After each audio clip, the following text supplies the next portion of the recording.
19 grados. Y sí, acabo de decir viernes. Y si es viernes, es el momento de abrir la ventana, de mirar hacia afuera en el mundo y ver qué es lo que sucede. Y es por eso que convocamos a esta hora para conocer qué pasa en el mundo a alguien que sabe y mucho de lo que pasa en el mundo. Abrimos oficialmente la columna de Visión Mundial de la mano de Tadeo Castiglione. Hola Tadeo querido, ¿cómo estás? Buen día, bienvenido. Muy buen viernes, querido Bruno, un fuerte abrazo para vos, un saludo para toda la audiencia, como siempre, un gran placer. Bueno, un viernes fresquito, ¿eh? No sé cómo lo vivís ahí donde estás vos en este momento. Hay un tema interesante con todos los días de la semana, Bruno, porque yo me vengo levantando a las 6 de la mañana, salgo, doy una vuelta, y a mí me parece que a las 6 de la mañana la temperatura está más agradable que en este horario. Como coincido. Que a partir de las 7, 8 baja. Sí, coincido plenamente en eso. Queda para la audiencia también, para a ver si notan lo mismo. Exactamente, lo vamos a preguntar, pero a mí me pasa exactamente lo mismo, ¿eh? Coincido plenamente en que más tarde empieza como a ponerse más frío. Bueno, donde la cosa parece ser que se quiere enfriar, pero que todavía sigue muy candente, es justamente con lo que está sucediendo entre Rusia, Ucrania y un tercero que se metió hace un tiempo, que es justamente los Estados Unidos a través de Donald Trump, para intentar llegar a un acuerdo pacífico justamente con el conflicto que se está desarrollando en Rusia y Ucrania. Parece ser que todo se empieza a encaminar, hay reuniones que se empiezan a dar. Contame, Tadeo, cómo se está desarrollando esta cumbre, esta idea de, bueno, finalmente que en algún momento se ponga fin a este conflicto bélico. Claramente, Bruno, estamos viviendo días que van a ser totalmente vitales para una resolución pacífica de un conflicto que se viene arrastrando desde hace tiempo. No estamos hablando de la intervención rusa en Ucrania a partir del año 2022, sino un conflicto que se arrastra en el año 2014 con un golpe de Estado en Ucrania que termina en una guerra civil y que termina con provincias que deciden crear autodefensas para no permitir un exterminio de su población local. Como, no sé si anécdota o para respaldar esto, tuve la oportunidad de estar en estas regiones y uno conoce de primera mano cuál es la situación de la población civil local. Actualmente, a partir del día de ayer, se están llevando a cabo negociaciones de paz en Estambul, esto es en Turquía, negociaciones de paz que Rusia mismo es quien interviene y dice, bueno, no se puede continuar así, hay que buscar una oportunidad hacia el diálogo. Rusia ya venía proponiendo negociaciones de paz hace tiempo, se intentó de 2 bandas, 3 bandas, con 6 interventores, no funciona absolutamente nada. Entonces Rusia dice, bueno, sentémonos nosotros y los ucranianos sin ninguna condición previa para negociar, pero no negociar un cese al fuego, una tregua temporal como para que alguien empiece a recibir más armamentos y tenga un respiro en la línea del frente, que es lo que venía pasando con los cese al fuego anteriores por parte de Ucrania, sino que vamos a ir a la raíz del problema. Y la raíz del problema son 3, lo que propone Rusia. Uno es la desmilitarización de un país como Ucrania, la desnazificación, esto quiere decir que todas las ideologías extremistas que vinieron populando en Ucrania y que han ganado el poder sean prohibidos y sacados fuera del sistema político y legal, porque estamos hablando que prácticamente un país que fue cooptado por fuerzas bastante oscuras. Y una tercera, que no tiene que ver mucho con Ucrania, sino con Estados Unidos, que es el fin de todas las investigaciones de los biolaboratorios de Estados Unidos en Ucrania. Esas son las 3 condiciones que pone Rusia como para negociar seriamente la paz. Y en medio de esto, bueno, vemos que las conversaciones tenían que comenzar el día de ayer.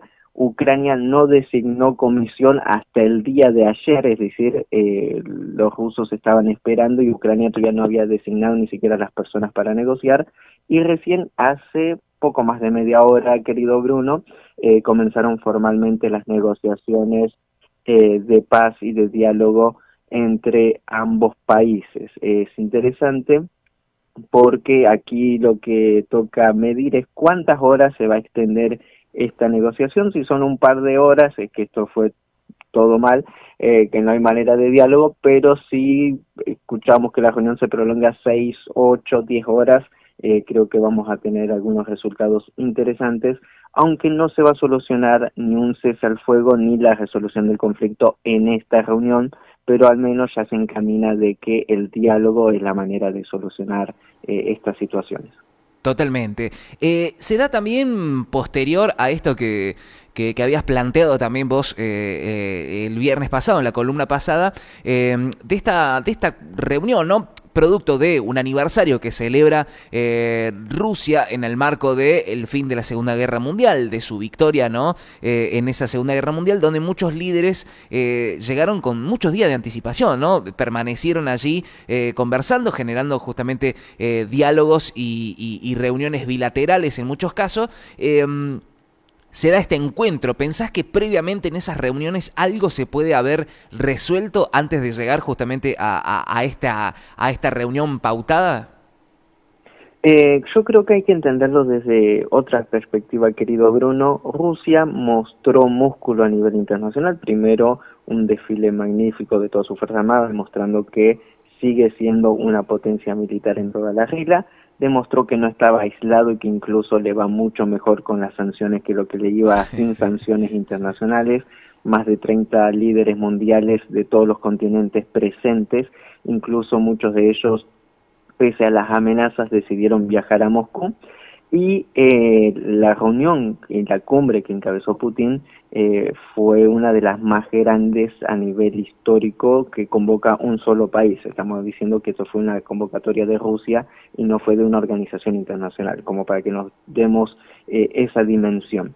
Entonces, sacando músculo y demostrando lo que es Rusia en sí mismo, Putin a la vez demuestra la capacidad diplomática y la capacidad de resolución de conflicto que sí tiene la Federación Rusa, y creo que en eso avanzó con una jugada en toda la línea, desde lo propagandístico, desde lo militar, desde puertas adentro, desde el exterior, como también en la diplomacia, demostrando lo que representa Rusia de alguna u otra manera. Hay que interpretarlo de esa forma y a la misma vez hay que entender que estas negociaciones retoman lo que quedó en el año 2022 en el tintero. Recordemos que cuando Rusia comienza su operación militar especial, tiene sitiada Kiev, la capital de Ucrania, y el gobierno de Zelensky decide negociar en Estambul con Rusia. Se negocia, Rusia se retira de casi todas las provincias ucranianas, prácticamente tenía dominado más de la mitad del país, y inmediatamente Ucrania viola los acuerdos que había firmado en Estambul. Entonces, desde ahí se quedaron paralizadas las negociaciones, y es ahora cuando Rusia le da una última oportunidad a Ucrania para que se siente en las mesas de negociaciones y negocie desde donde se quedaron en el 2022, que era exactamente estos tres temas que mencionaba anteriormente. Ahora hay que ver si Ucrania recapacita, algo que es complicado porque consideremos el contexto actual. El presidente ucraniano se mantiene en el poder únicamente debido a la situación de guerra. Si se acaba la guerra, se acaba su mandato. Esto es lo internamente para Zelensky.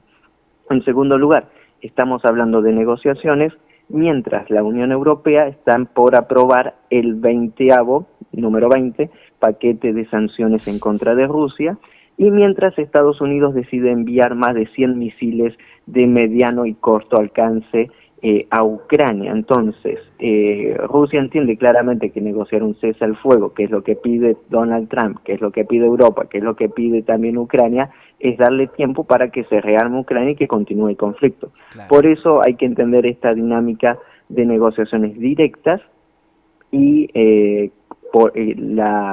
ir a la raíz de los problemas, la solución de la raíz de los problemas, porque lo otro todo es, vamos a decir, lo que se está tratando de ganar tiempo, y hay que ver si acaso estas mesas de negociaciones llegan a buen puerto o lamentablemente fracasan, pero al menos desde el lado ruso se demuestra quién está a favor del diálogo y quién está a favor de una resolución del conflicto, y al menos van a quedar expuestos nuevamente aquellos que apuestan hacia la guerra y hacia el caos. Interesante, ¿no? Porque la información que nos llega constantemente, sobre todo de los medios occidentales, hablan de todo lo contrario, ¿no? De un Vladimir Putin que no quiere la paz, que no quiere negociar, que es quien es él, ¿no? O es Rusia quien rompe los acuerdos de alto al fuego o de paz, y evidentemente la situación es otra. Antes de finalizar justamente este tema que es interesante, quiero preguntarte por qué Estambul, por qué Turquía, por qué se elige ese lugar para punto intermedio, si se quiere, para las negociaciones. Bien, Turquía históricamente siempre jugó ese rol de conexión entre Asia y Europa. Justamente la ciudad de Estambul, la antigua Constantinopla, tiene un valor, vamos a decirlo, estratégico en este punto, pero también como conexión de dos civilizaciones totalmente diferentes. Entonces, creo que es un buen lugar para las negociaciones. Turquía, que si bien es un país de la OTAN, ha mantenido relaciones muy abiertas con Rusia, y es quien tiene el grifo de la llave, vamos a decir, la llave de paso de gas ruso hacia Europa, es a través de Turquía, el gasoducto Turk Stream. Es decir, Turquía es un valor importante, y a la vez Turquía tiene una raíz histórica en toda la región de Crimea, toda la zona del Mar Negro, actualmente de Rusia, bueno, que en la época del Imperio Otomano ellos habían colonizado toda esa zona. Entonces, hay bastantes conexiones, tanto históricas, vamos a decirlo, hasta religiosas y también actuales, de por qué se elige este lugar como mesa de negociación. Un país que desde el principio del conflicto siempre se ha mantenido en stand-by, vendiéndole, por ejemplo, armas a Ucrania, mientras comercializaba también el gas ruso. Es la clásica posición de los turcos, que a veces es muy difícil de definirla, pero bueno, es la máxima ventaja para su país. Y bueno, enhorabuena que estén sentando en las mesas de negociaciones, que hayan puesto estas mesas de negociaciones, pero un ojo, porque esta Turquía, ya que era garante de los acuerdos que se firmaron en el 2022, incluían, por ejemplo, que aquellos extremistas nazis del batallón Azov, un batallón ucraniano que cometió crímenes en contra de la humanidad y genocidio, habían sido capturados en la ciudad de Mariupol por los rusos, y en las negociaciones del 2022 Rusia se lo entrega a Turquía para que los mantenga hasta el fin del conflicto, no presos, pero que no puedan salir del Estado de Turquía. Esto como medida de paz que le pidió Ucrania, esto en el año 2022. Bueno, Turquía no cumplió en ningún momento, y estas personas de este batallón se convirtieron en reclutadores internacionales de lo que ahora es una coalición internacional de mercenarios combatiendo en Ucrania, por lo cual hay que entender también ese rol de Turquía de no confiar tampoco al 100%. Bueno, una situación que veremos cómo se va resolviendo. Nosotros lo vamos anticipando. Acaban de iniciar estas negociaciones. Seguramente el próximo viernes, la próxima columna, tendremos un poco más de información, ¿no? De cómo se va resolviendo esto. Nos venimos para acá, cruzamos el charco, nos venimos hacia nuestra querida América, sobre todo acá, al fin del mundo, bien al sur de la América, más precisamente hacia nuestra Argentina, hacia Tierra del Fuego, Ushuaia, Antártida, todo ese sector, porque tuvimos la visita del nuevo jefe del Comando Sur, ¿no? Hemos tenido la visita de quien era hasta ese momento la jefa del Comando Sur, y ahora hay un nuevo muchacho que tuvimos la visita hace poquito, y es como que se puso nuevamente en discusión la idea de plantar bandera definitivamente por parte de los Estados Unidos en el sur del continente, obviamente en territorio argentino. Contanos un poco, Tadeo, ¿por qué se dio este cambio? ¿Qué pasó con quien era antes la jefa del Comando Sur? ¿Y qué va a pasar ahora con este nuevo personaje que se suma a estas conversaciones por estos lados?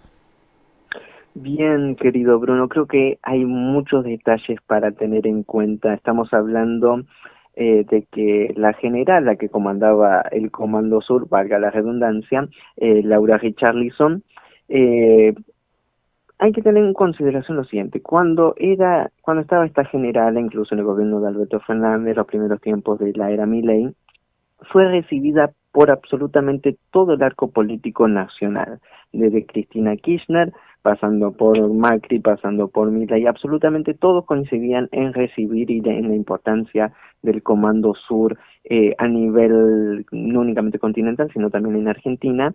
Incluso aplaudían de que, bueno, sea una mujer la que llevaba la batuta de la sexta flota norteamericana en nuestra región. Bueno, esta mujer fue ascendida en un cargo en el Pentágono, por lo cual esto demuestra que al menos sus misiones aquí fueron cumplidas. Y recordemos aquella trágica frase que dijo respecto al litio y a los recursos naturales, dijo nuestros recursos naturales, hablando de como si fueran de propiedad de Estados Unidos, cuando, bueno, son propiedad de Argentina y más precisamente, según la Constitución Nacional, de las provincias argentinas. Algunos detalles llamativos.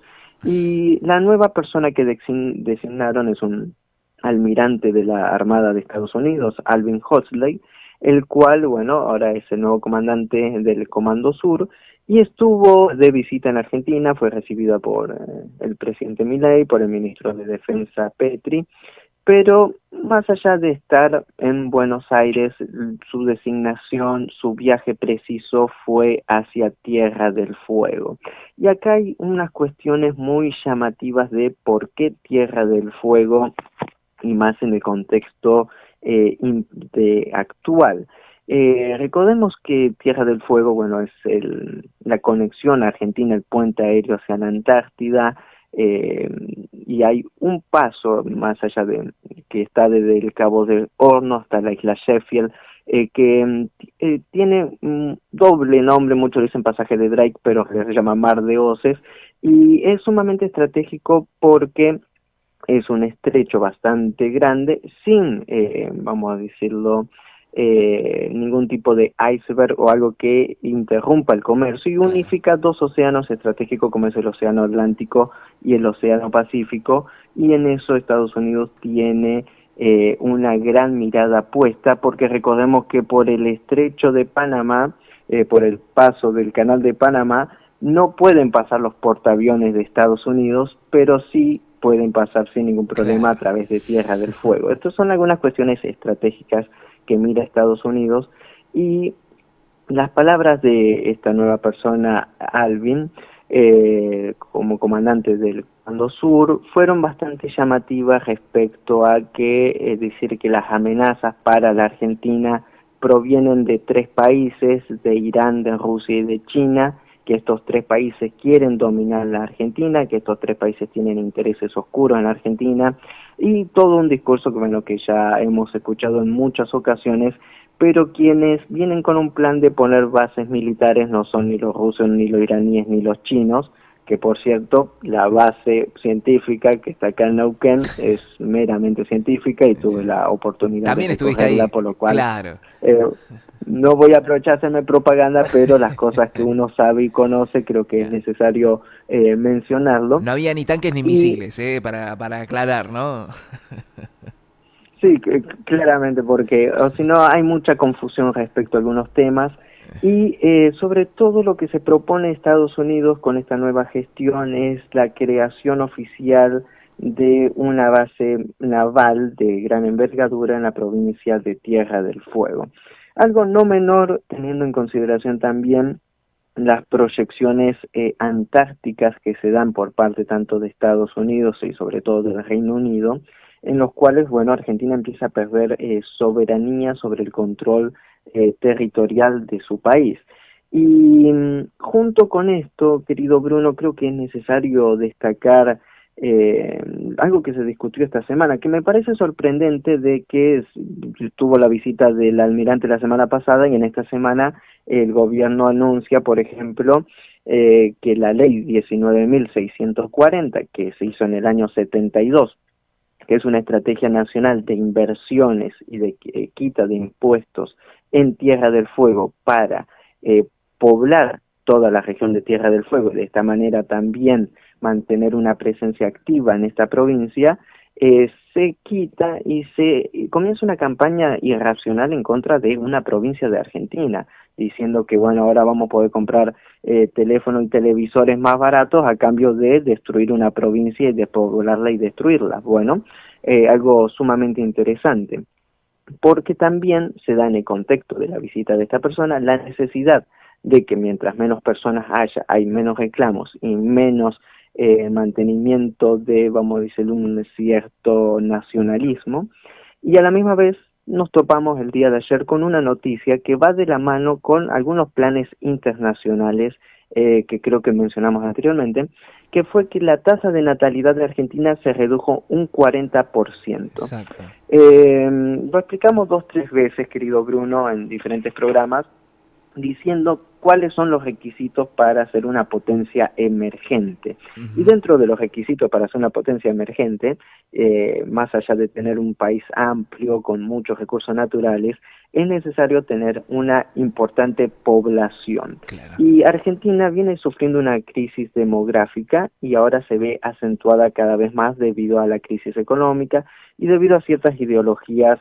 exportadas desde el exterior que condicionan, vamos a decir, la natalidad del país. Y esto tiene que ver con una política clara y determinada de despoblación, no únicamente despoblar Tierra del Fuego, sino que también la Patagonia, regiones, provincias enteras con importantes recursos naturales, y un pensamiento individualista que atenta en contra de lo comunitario, que atenta en contra del Estado Nacional en sí mismo. Todo esto son temas muy amplios, van enmarcados en lo mismo que estamos mencionando, querido Bruno, y creo que es necesario prestar atención, que no se dan casualidades, que estas visitas no son casualidad, que se mencionen ciertos países como amenazas cuando son otros los que tienen gran parte del país intervenido.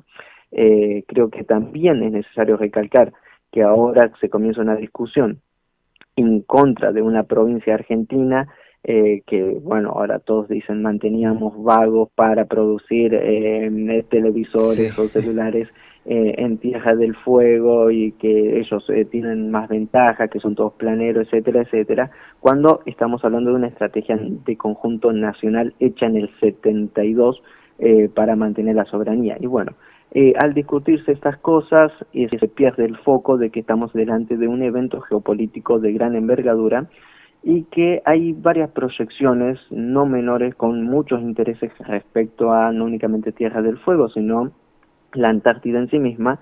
Y fijémonos quiénes son los beneficiarios, porque mientras se está discutiendo abandonar Tierra del Fuego a su suerte, por ende la renuncia de Tierra del Fuego, Islas Malvinas y Antártida Argentina, que es el nombre completo de la provincia, se da en un contexto en los cuales Chile firma un acuerdo de cooperación militar naval con el Reino Unido que reclama la misma dimensión antártica que Argentina, igual que Chile.